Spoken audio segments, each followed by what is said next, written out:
Institutes of the Christian Religion by John Calvin, Book 1, Chapter 11.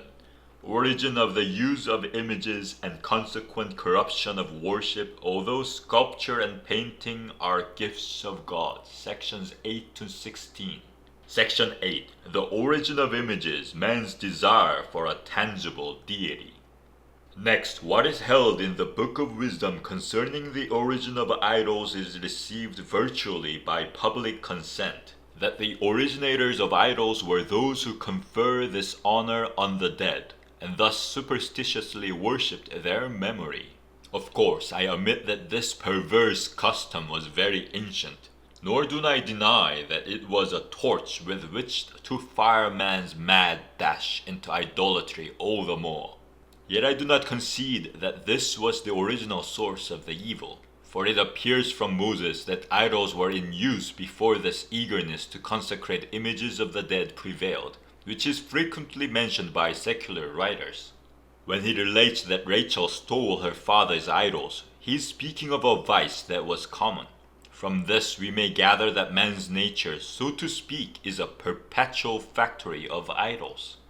After the flood, there was a sort of rebirth of the world, but not many years passed by before men were fashioning gods according to their pleasure.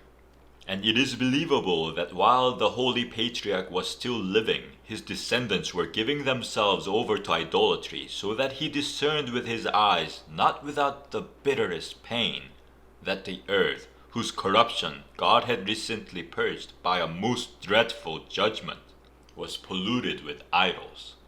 For as Joshua testifies, Terah and Nahor were worshippers of false gods before the birth of Abraham. If Shem's offspring degenerated very rapidly, what are we to judge of Ham's descendants, who had already been cursed in their father? So it goes, man's mind, full as it is of pride and boldness, dares to imagine a god according to its own capacity, as it sluggishly plods. Indeed, is overwhelmed with the crassest ignorance. It conceives an unreality and an empty appearance as God. To these evils a new wickedness joins itself, that man tries to express in his work the sort of God he has inwardly conceived. Therefore the mind begets an idol, the hand gives it birth. The example of the Israelites shows the origin of idolatry to be that men do not believe God is with them, unless he shows himself physically present. We know not, they said, what has become of this Moses. Make us gods who may go before us.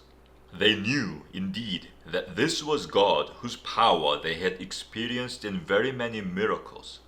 But they did not trust that he was near them unless they could discern with their eyes a physical symbol of his countenance, which for them would be a testimony of that ruling God.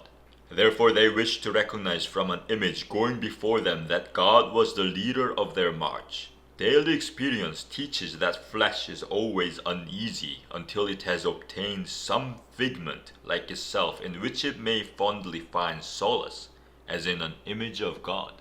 In almost every age since the beginning of the world, men, in order that they might obey this blind desire, have set up symbols in which they believed God appeared before their bodily eyes.